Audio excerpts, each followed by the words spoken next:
This afternoon, I just want to share very few words in the book of Ephesians chapter 3, starting from verses 20 and verses 21, Ephesians chapter 3, verses 20, and I'll read. Now to him who is able to do exceedingly abundantly above all we ask or think, according to the power that works in us. To him be glory in the church by Christ Jesus to all generations forever and ever. Amen. Amen. You know, we all know the PCA church, but the PCA church, we are Episcopalians, but I'll talk about for a minute the PCA because they had a very good example. The first Presbyterian seminary was started in Princeton College. And we know the Presbyterian church is worldwide. And when it started, it only had 4 people, 3 students, and the professor. And during the inaugural address, the professor stood up. And this is what the professor said. The Lord will bless millions through us. The eyes of the church are upon us. The eyes of angels are upon us. And the eyes of King Jesus are upon us. You know, if you would think for a minute what was driving this message, we would be perplexed. Because the professor stood in the midst of the audience and said that the Lord will bless millions through us. Most people listening to this message would have thought, is this professor talking this through sheer ignorance? Who does he think he is? Just a professor with 3 students and saying that God will reach millions through them? Or is it because of pride? Because he's a professor, he's so proud and he thinks that God is going to reach millions through him and 3 students? Of course, me and you, we know what the professor meant. But most of the audience who did not understand about religion, who did not understand about the works of God, they would have thought that this was ignorance or this was pride.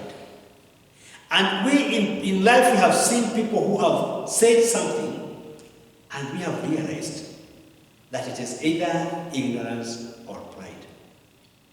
If this afternoon I would stand here and tell you, you know, when I would become the President of the United States, you guys know that that is either ignorance or I'm not sure what I'm talking about. But if a small child stands here and says the same words, we would know that it is not ignorance, but it is a vision.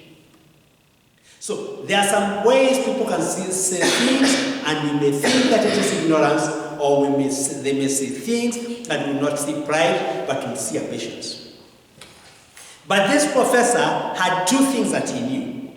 He knew faith and the knowledge of the power of the Word of God. He knew with faith works, and he knew that the power of God works. He knew that the Word of God has ripple effect.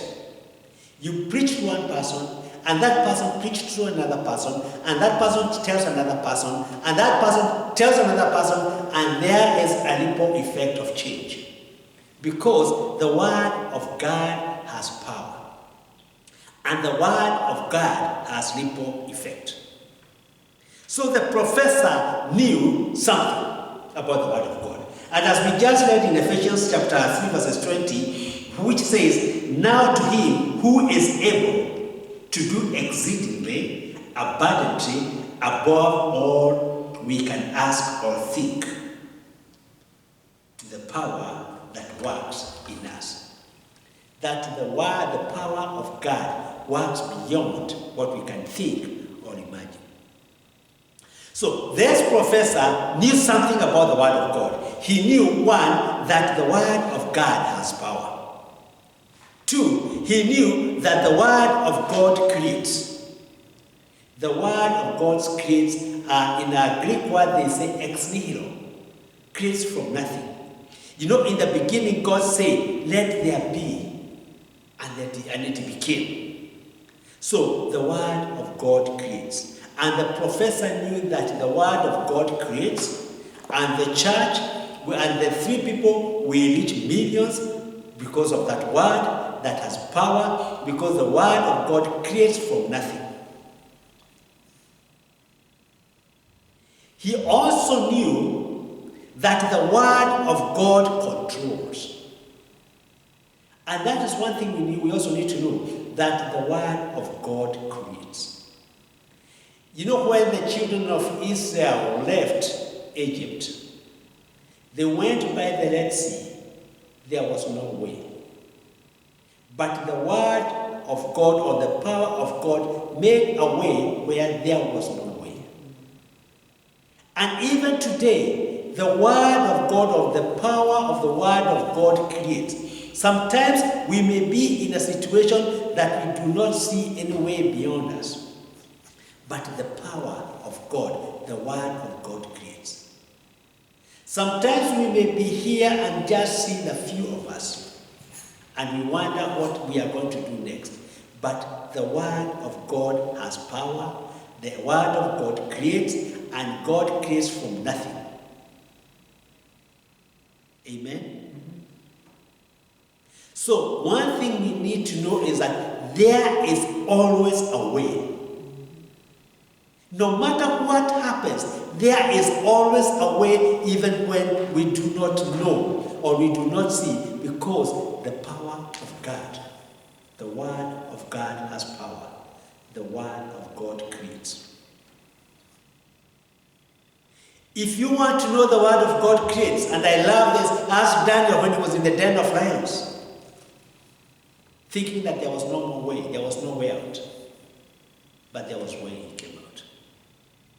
Another thing we need to know, and the professor knew, is that the word of God controls. And if you read Psalms 147 verses 15, and I'll read, it says, for God sends out his command to the earth. His word lands very swiftly. He gives snow like wool. He scatters the forest like ash. He casts out his hail like muscle. Who can stand before his cold? Or who can stand before his throne? Because the word of God controls. Nothing can go beyond, can go out of control when God is there. Power of God controls. You know, sometimes we may think that the word of God will not control. Sometimes we may feel empty. Sometimes we may feel discouraged. Sometimes we may look at things and see everything is lining haywire, like nothing is in control. But as we just read, we see that the power or the word of God controls. He sends out his command to the earth, and the world lands very swiftly. He controls. Yes, sometimes we may see the tornadoes, we may see the hurricanes, and we think God is not in it. But the word of God has power, the word of God controls, and the word of God will continue controlling. Amen? Amen. Verses 18, it says, he sends out his word and melts them. He causes his wind to blow and the waters flow. Because the word of God controls. You remember Jesus when he was in the boat and there were storms. He commanded the storms to cease and they stopped. Because the word of God has power and it controls. You remember when Jesus was walking and he found a bright man and he told him, receive your sight. And the bright man received his sight. The word of God has power and controls what is around the world. Another thing we need to know, and that professor knew, is that the word of the Lord convicts. The word of God convicts. Because the power is not in us. The power is in that word, the word of God. Every time you use that word, you don't need to do anything else. Or what you need to do is use that word, and that word controls. Jesus said, receive your sight. That word enough, or that word alone was able to give sight. When he said the storm ceased, that word alone was able to cease the storms. You know, sometimes we may speak the word of God, but we hear our own voices, and we think it is us speaking. But if we are genuinely speaking the word of God, that word has power. And that word controls. That word convicts. That word creates. If you read Jeremiah chapter 23, verses 29, it says, "Is not my word like fire, declares the Lord, and like a hammer that breaks a rock in pieces?" The word of the Lord is also like a two-edged sword. The word of the Lord convicts. If you want to know the word of the Lord convicts, ask Pharaoh when in Egypt, when he spoke with Moses and he said to Moses, "Who is this Lord you're talking about? I am the Lord of Egypt." But within a very short time, the word of the Lord had convicted Pharaoh, and surely Pharaoh said, when he saw what happened to his army and his chariots in the Red Sea, he said, "Surely the Lord of Moses is a true God." That is how the word of God works. It convicts. If you want to know the word of God convicts, ask King Abimelech when he took Abraham's wife. And the Lord appeared to Abimelech at night, and he told Abimelech, "You are like dead meat." And the following morning, King Abimelech gave Abraham his wife, and he blessed him. Because the word of the Lord convicts. Sometimes we may be so discouraged and feel as if we have no way out. But we need to use that word of the Lord because it convicts. It does not only convict us, but it also convicts those people who are on our path.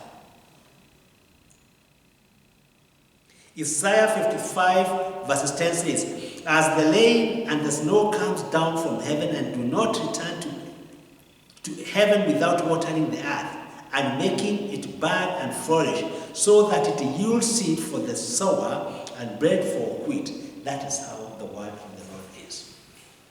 Here Isaiah tried to define the word of the Lord, how it works. That when the rain comes from above, it does not leave the earth without any signs.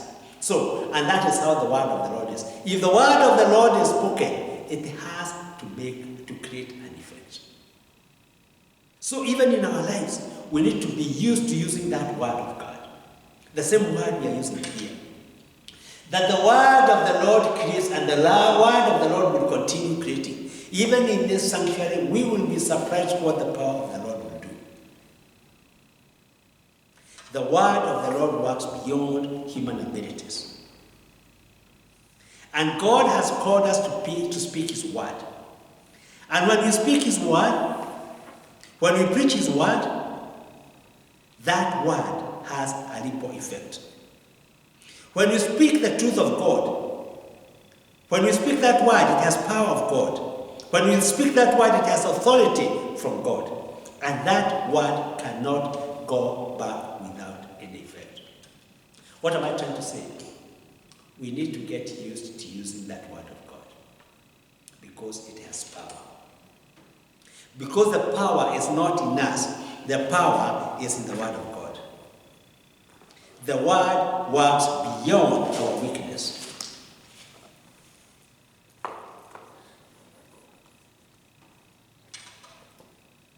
The word of God works in every area. In relationships, in families, in homes, in churches. All what we need to do is to communicate that word of God. One thing in purity, two in love.